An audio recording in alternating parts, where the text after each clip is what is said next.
लोग आते रहते हैं और जाते रहते हैं। आज मैं दो ही बातें आपसे मैं कर रहा हूं। कोई भी आंदोलन संख्या बल का मोहताज नहीं होता। अगर एक व्यक्ति के अधिकार की बात होती है तो संविधान उसको बराबर का हक देता है। संविधान ये नहीं देखता कि इसके पीछे कितने लोग खड़े होते हैं। जब न्याय की बात होती है तो न्याय सत्य पर आधारित होता है, न्याय तथ्य पर आधारित होता है। लेकिन इस देश में न्याय के लिए भी संख्या बल की मांग करते हैं। तो आज जो सरकार की मंशा रहती है, जब संख्या बल होगा तब सुनेंगी। हमने उस दिशा में प्रयास शुरू कर दिया है। अभी तक हम अपनी आवाज बुलंद कर रहे थे और जैसे आज आकाश लामा जी ने बता दिया, अब संख्या बल पर भी काम होगा। थोड़े से भिक्षुओं को देख करके लगता था कि भिक्षु बहुत कम है, लेकिन जब लड़ाई एक महत्वपूर्ण पड़ाव पर पहुंचती है तब संख्या बल जरूरी हो जाता है। अभी तक हमारी मांग थी, लेकिन मांग हमेशा नहीं रहती। मांग भी आड़ पाते चली जाती है। मैं आज इस धरना स्थल के माध्यम से बताना चाहता हूं, ना तो सरकार हमारे धैर्य की परीक्षा ले और ना हमारी संख्या को देखे। हम अपने वाजिब हक के लिए आए हैं। हम बौद्ध अनुयायियों की इकलौती विरासत, जहां सिद्धार्थ सम्यक संबुद्ध बने, और विरासत बौद्धों की है। पूरी दुनिया के लोग वहां शीश झुकाते हैं। उस विरासत पर हम सिर्फ बौद्धों का हक चाहते हैं। आज मैंने पहली बार नारा सुना है, धर्म हमारा, अधिकार तुम्हारा, नहीं चलेगा, नहीं चलेगा। ये नारा बहुत महत्वपूर्ण है। धर्म हमारा और अधिकार तुम्हारा, ये नहीं चलेगा। धर्म हमारा और पूजा पाठ तुम्हारी, ये भी नहीं चलेगा। धर्म हमारा, पूजा पाठ तुम्हारी, ये भी नहीं चलेगा। अब नहीं चलेगा तो इसके लिए हमें और मजबूत होना है। आज एक छोटा सा ट्रेलर है उत्तर भारत से, जिसमें मैं कहूं उत्तर प्रदेश, दिल्ली, हरियाणा, राजस्थान, गुजरात और मध्य प्रदेश के भिक्षु, भिक्षुणी, सामनेरी, ये सब लोग शामिल होते आए हैं। सैकड़ों की संख्या में उपासक भी लोग, उपासिकाएं भी आई हैं। अब एक सिलसिला शुरू हुआ है और 5 अप्रैल को सम्राट अशोक जयंती के दिन मैं भी लामा जी के आह्वान में अपनी आवाज बुलंद कर रहा हूं कि देश के तमाम भिक्षुओं से अनुरोध है कि अपने विहार छोड़ करके महाविहार में आ जाए। अपने विहार छोड़ करके महाविहार में आ जाएं।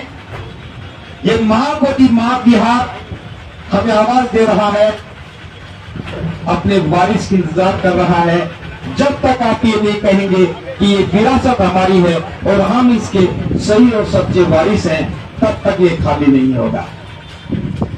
अगर संविधान की बात पर सरकार को भरोसा होता तो जिस दिन समझ में आई उसी दिन बीपी एक्ट 1949 निरस्त हो गया होता। दूसरी बार जब आंदोलन चला तब खत्म हो जाना चाहिए था, लेकिन उस समय भी संख्या बल की बात हो गई, बिक्रों को तोड़ने की कोशिश की गई, बिक्रो टूट गए और मकसद में कामयाब हो गए। आज इस बात से सबक सीखा है, अब ये लड़ाई पहले वाली नहीं है। शांति के साथ, धैर्य के साथ और मजबूती के साथ हम अपनी आवाज बुलंद करना जानते हैं। और मैं भी इस बात को दोहरा रहा हूं। परसों आगरा में एक बहुत बड़ा कार्यक्रम था, लाखों की संख्या में वहां पर लोग थे।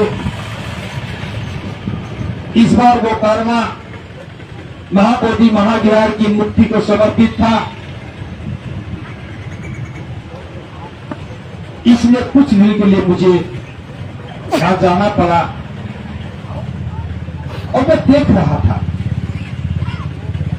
जो धरना दे रहे हैं, जो मांग को बुलंद कर रहे हैं, भूखे प्यासे संघर्ष कर रहे हैं, उनकी कोई बात नहीं होती और तो केवल फेसबुक और व्हाट्सएप पर हीरो बनते हैं, उनकी बात ज्यादा होती है। बस आपको ध्यान रखना है, कोई भी दुख संघ को कमजोर करने की कोशिश करे, आपको और ज्यादा मजबूत बनना है। जो धरने पर आया नहीं, यहां बैठा नहीं, यहां कोई जानता नहीं, यहां कोई समझता नहीं, उसकी शकल कोई जानता नहीं, उनको नायक बना करके परोसा जाएगा।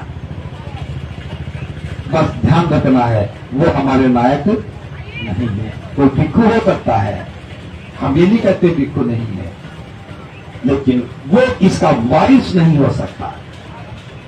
इस विरासत का वारिस तो वही है जिस आवाज को बुलंद कर रहा है। आज बड़ी संख्या में भिक्खु भिक्खुनियां नजर आने लगे हैं, कल और ज्यादा होंगे, परसों और ज्यादा होंगे।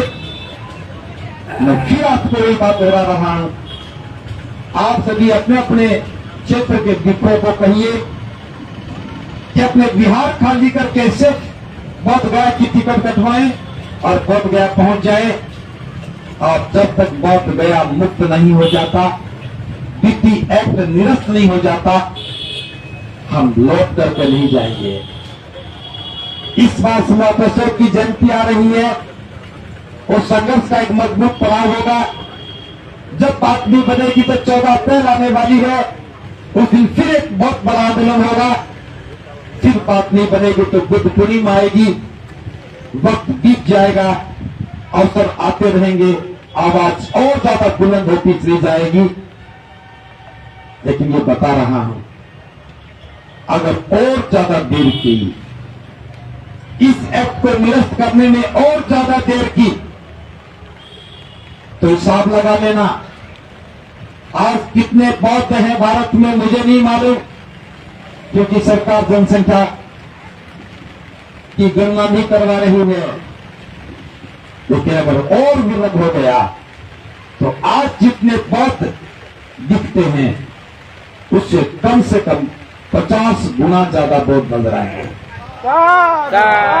और एक बात पर विश्वास करना, मैं इसके साथ अपनी बात खत्म कर रहा हूं। परिस्थितियां अनुकूलित है, जब विचार महत्वपूर्ण होता है तो प्रकृति भी सींचने का काम करती है।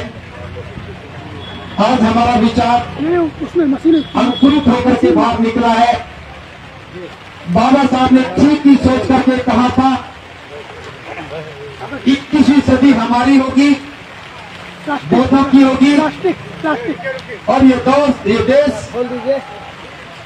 देश बौद्धों का होगा। अब ये परिस्थितियां बनने लगी हैं, जितना जितना आंदोलन लंबा चलेगा उतने बौद्ध ज्यादा बनेंगे। आज मैं इस बात को आपको कह करके अपनी विचार को साझा कर रहा हूं मैं जहां जहां गया हूं वहां देखा है, जो लोग पहले कभी बुद्ध की बात नहीं करते थे वो आज कहने लगे हैं महाबोधि विहार हमारा है। जो लोग कभी बुद्ध की बात नहीं करते थे वो बुद्ध गया आने की तैयारी कर रहे हैं। जो कभी बौद्ध बनने की सोचते नहीं थे वो आज बौद्ध बनने के लिए पूरी तैयारी कर चुके हैं। मामला मुद्दा हमारा केवल महाबोधि महाविहार की मुक्ति का नहीं, बाबा साहब के कथन को 21वीं सदी हमारी होगी और ये देश बौद्ध राष्ट्र होगा, इसकी पूरी तैयारी शुरू हो चुकी है। जितना भी सरकार चाहे इसे देरी से करे, हम अपने मकसद में कामयाब होंगे।